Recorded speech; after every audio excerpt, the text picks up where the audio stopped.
Hi there. I can't bear to waste these rainbows. So I picked the first one that came up. This is a more recent journal, December 5th, 2010. The first of that day, Mayan day 11, read. Real strength to stand on my own. 3 priceless skills. And as usual, I've forgotten everything that's in it. Remember, these are not written by mind. Oh, my heart hurts. It's heavy. It's been challenge after challenge, and each one having multiple layers to go through. It's a heavy time in the cycles for me anyway. How about you? There's a consistent theme to the challenges I'm receiving, and it's rejection. Interesting that while on the one hand, it's heavy and I have pain with it, the other side, or at least another side, began to show itself tonight. I saw a quick ray of strength. I saw self in a sort of mirror, and it was an image I'm not used to seeing. What I saw was that it's been fear that held me back from taking these challenges on, these initiations, all these years. I played the pleaser, the nice person, the goody two-shoes. I was the calm one, the peacemaker. Now, there's not necessarily anything wrong with that. It depends on what's riding beneath the surface appearance. When it's fear of offending or insecurity and the like, well, then it's not so hot. I guess that's what was underneath for me somewhere. This is all still pretty new to me. What I'm seeing, though, is that I now have laid claim to the strength that was there all along, to go it alone if necessary, to not need anyone, to be worthy and deserving of having boundaries. Now, this is quite surprising, and you'd never guess it from looking at the surface of the life that I have led. I've been alone for such a long time and really quite content with that. Very strong. I haven't suffered from it. Again, though, that's what's on the surface. We all have tremendous surprises lurking beneath whatever rides there on the surface of life. As we gain in strength, as we expand our consciousness out, we can begin to see what else has been along for the ride. We gain the courage to face the fact that we're much more than just 3D beings. We're multidimensional. And that's before ever leaving 3D. Our own subconscious and unconscious carry lots of things that we've all been hiding from. We've got more layers and levels of fear than we can initially believe. It's amazing, really, all the varieties of fear and anxiety masquerading as something else or just plain hiding. So, in a way, it's a very good sign when difficult testings like these come up. It's evidence of having taken on more of oneself. I'm owning more of my own personal territory now. This is evidence of that, even if it hurts. There's a lovely strength to it that I think I could come to like.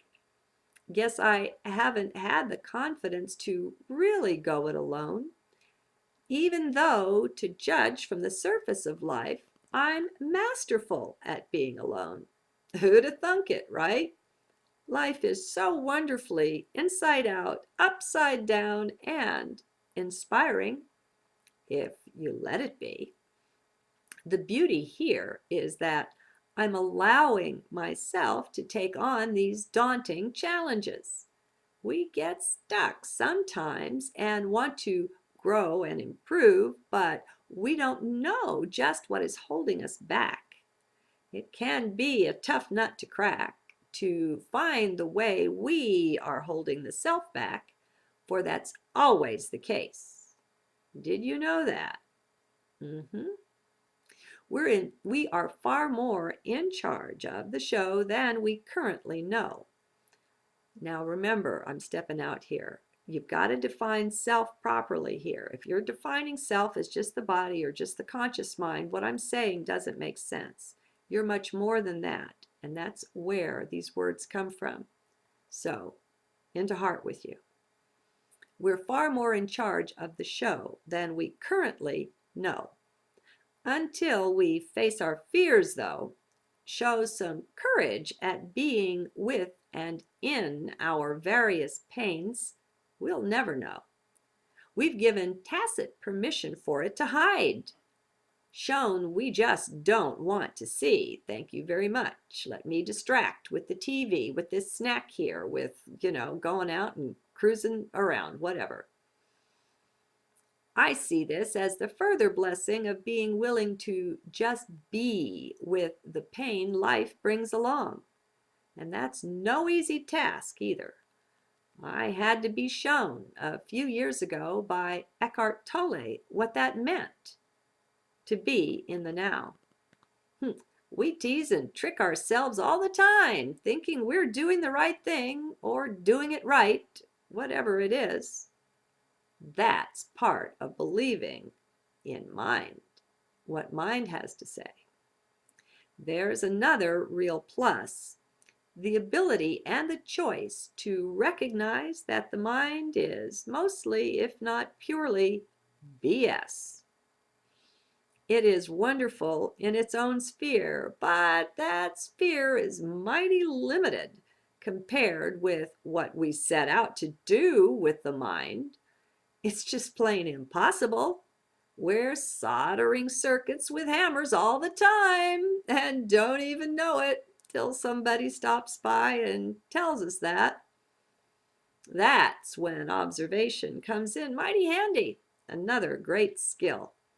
And this one is pretty easy compared to some others. Just watch, that's all. Don't edit. Don't censure. Don't criticize, judge, or alter what you see in yourself. No, no, no, no. Just watch. Let yourself be. That is all. So between these three things then, I've set myself up to make some progress, it appears. I don't know what order to place them in, so the order doesn't matter here, but here they are. Come into the present moment. Leave past and future alone. That's thing number one. Thing number two, cease believing in the veracity of mind. Cease letting mind be in control of my life. Thing number three, begin to watch and observe self. Now, those are simple sounding things, I know, to mind. You see, they are not. They would be simple if we hadn't been programmed, manipulated, and controlled endlessly, herded so firmly into left brain consciousness. Life hasn't been easy for any of us. And along the way, we've developed some beliefs, held many thoughts as true that simply aren't. They get in our way now. By relying on what was false, we've built our consciousness house upon sand. It was bound to collapse, and it's doing that. For most of us, we're not at all happy or content. We're not awakened. We're the walking dead, not alive to higher consciousness. Though we do so want to be. What a setup! Then we come into the teaching of being in heart. Being in heart wasn't the first thing for me. I first had to come into the present. Being in heart was just the way I chose to do that. Rather than the inner body like Eckhart spoke about, I chose the heart. And it took several years to master that presence in the chest, the focus of attention there. I was working on that long before I heard of Eckhart Tolle. So, for me anyway, coming into present moment awareness was the first really big thing I tackled. Though it took a good while, it was ever so worth the effort, and I haven't given that up yet. Nothing's been better than that. By being present, leaving past and future alone, which means no planning about or worrying or holding regrets, you set yourself up to accomplish the rest. Actually, it really gets accomplished through you. You're not doing anything here. But to go on, I don't recall anymore my introduction to the no mind. I read of so many of these things long before I really knew what people were talking about. Oh, I thought I did, of course. I could have given you an excellent book report on any number of books, yet I still didn't recognize that a mental understanding just wasn't enough, that it never would be. That came as a shock. It was the constant centering in heart, I think, that rescued me, that saved me. When we're in heart, things are much different. Perspectives change quite a lot, and that has to be noticed at some point. It was somewhere along there that I heard my first Eckhart presentation. It just clicked. Everything fit. Then the changes started stacking up and happening really fast. That's when my path accelerated to such an intensity that it consumed literally the rest of my life. I had been pretty intense all along, but we run into such blockages, it slows us down, and we lose momentum and can coast on for some years. I'm familiar with that. But since meeting Eckhart's work when he gave the Oprah webinar, things have never slowed down. It's been crazy. Crazy nice. Not crazy terrible. From him, among others, I learned about self-observation. Now, actually, I'd read and heard it any number of times before, but I was always in head. It was being in heart and hearing these things that made a big difference. I wasn't even wholly in heart all the time back then either, but I was intensely working on it. He helped me focus on that, and it just worked. So, combining being in heart as much as possible with learning to just leave myself alone, so to speak, to simply observe, let myself be and just sit back and watch that. That's when we learn what a terrible taskmaster we are to the self, how unkind and unloving we are just all the time. Another shock. A lot is accomplished by just learning to watch yourself, and that means not second guessing yourself, but letting you do just what you want to do, just when, where, and how you want to do it. We're used to thinking of this sort of thing as selfish, immature. We get multiple inner dialogues going on with different aspects of self, while just trying to stand back and watch. It's amazing. And we don't generally master this overnight. We have some growing to do. We didn't realize just how much we didn't love the self. But now we're face to freaking face with it, and there's no escape. We see how mean we are to our very own self. We see how we look down on the self, how we're always correcting her, how she can't do anything right. We never praise her, think kindly of her. It's a mess initially, not amenable to an overnight fix.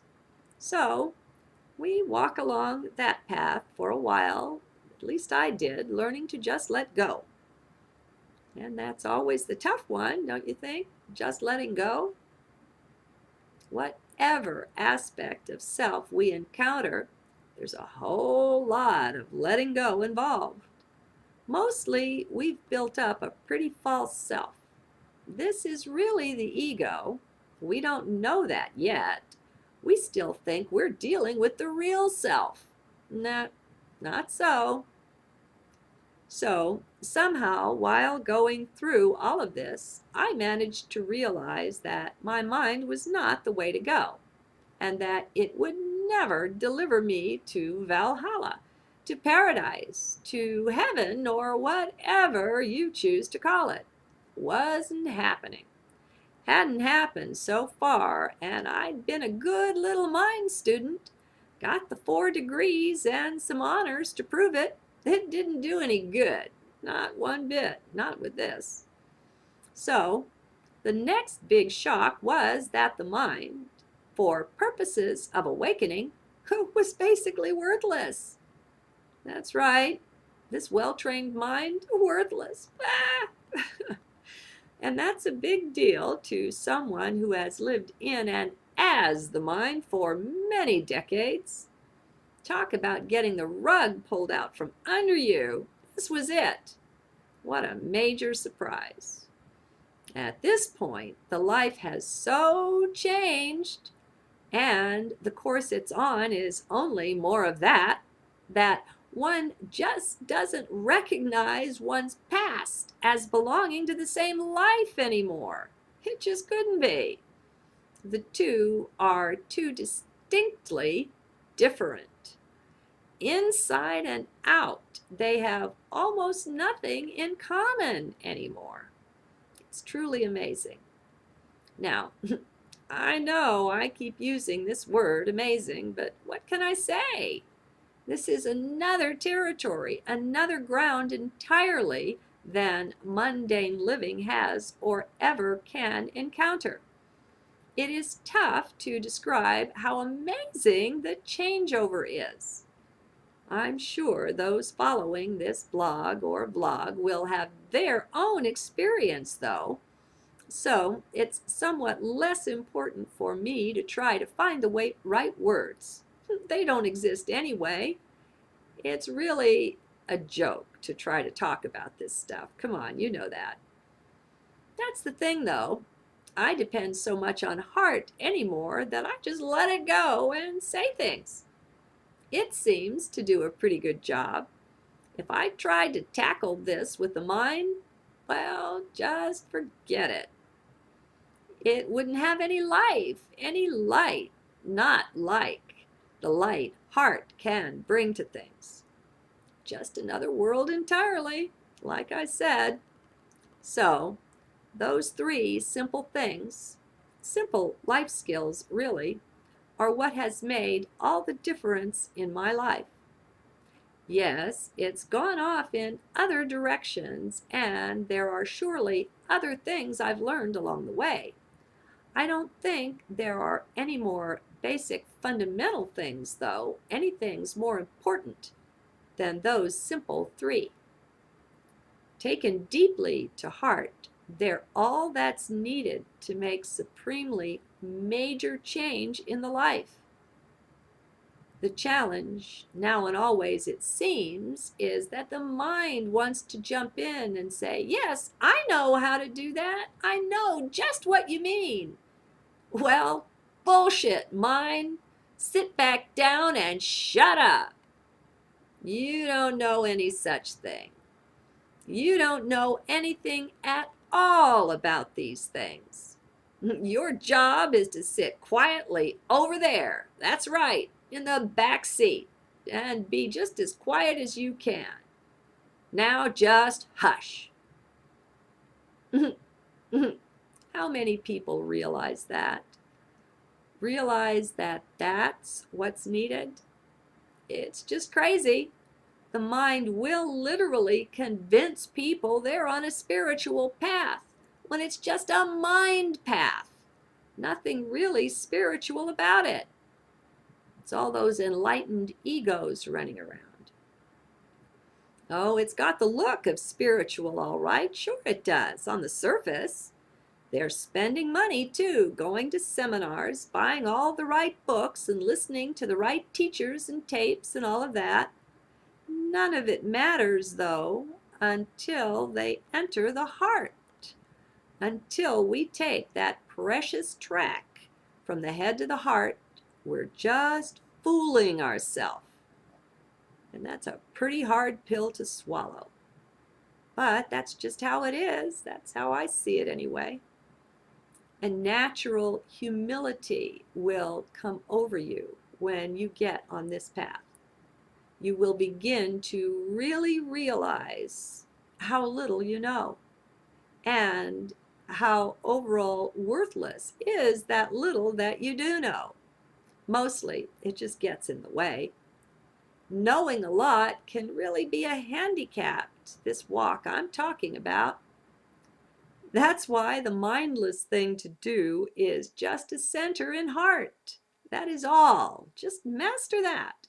Let the rest of it come later. Center, observe, and don't trust or listen to mind. Those three things. They sound a lot easier than they are at first. That's because they take you on an adventure, a journey. They get easy, but not for a while. You've got some work to do. You've a tussle and a half to go through with mind first. It just can't be avoided. Have you got the heart for this? I'm so sure you have. The question is, are you going to access that heart? Or are you not?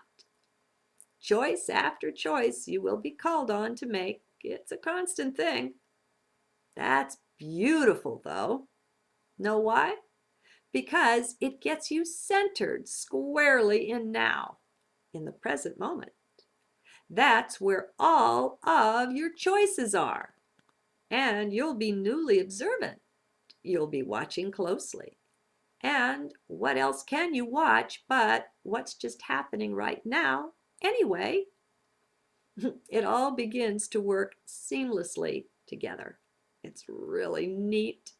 Pretty soon, you begin to notice the doing just falling away. You're more into being now. Doing just gets to be awkward, not right somehow. And so much of this you won't be able to understand. Hear me. Don't try.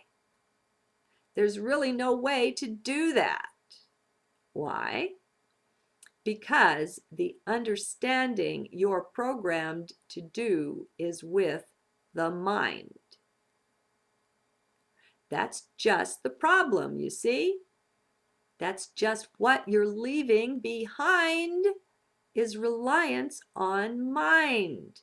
So don't expect to understand much of anything, not for a long while, maybe never.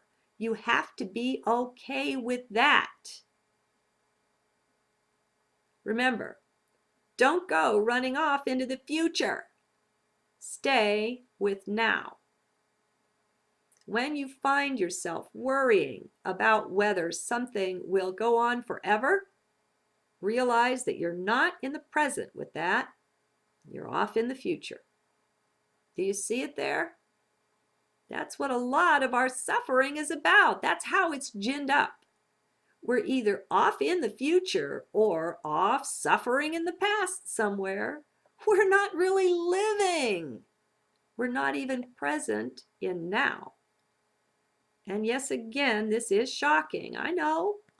The shocking stuff is basically never ending.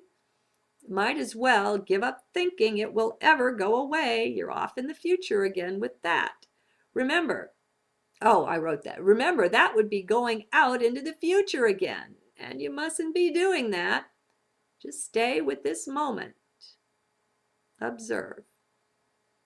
It's no small thing to pull ourselves into the present, to pull ourselves out of future and past thinking. Prepare to be amazed at how much of your time is spent off in the future.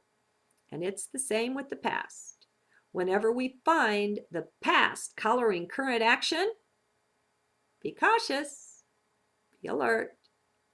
Mind will constantly pipe up to justify the way we are thinking, our reasoning, our thought processes and beliefs, scientific evidence, blah, blah, blah. Only by centering in heart did I manage to get through this state of things. I just refuse to listen to mind or argue or reason with it. You just simply turn away. You literally ignore your own mind. Yeah, I know that's a trip. Seems mighty strange, and it is. But oh well, that's just how it is. As I said, the amazement is never ending. But it's time to end this journal. Looks like a three-parter already, thanks to YouTube and the 15-minute limit. Oh well, and see, this was written on 12/5, so that shows you how recent they got rid of that limit. Thank source. Anyway, 15 minutes was a lot better than 10 for sure. It's a great community, and I'm really glad that it's there. Good day then. Remember now, no thinking about this stuff. Instead, how about doing some heart pondering? Better yet, just drop things in heart and let heart take care of them. That's the stage I've gotten to. I find I don't have to do anything at all. Just drop it in heart with the desire for resolution of the best or highest kind. That is all. No, really, that's it.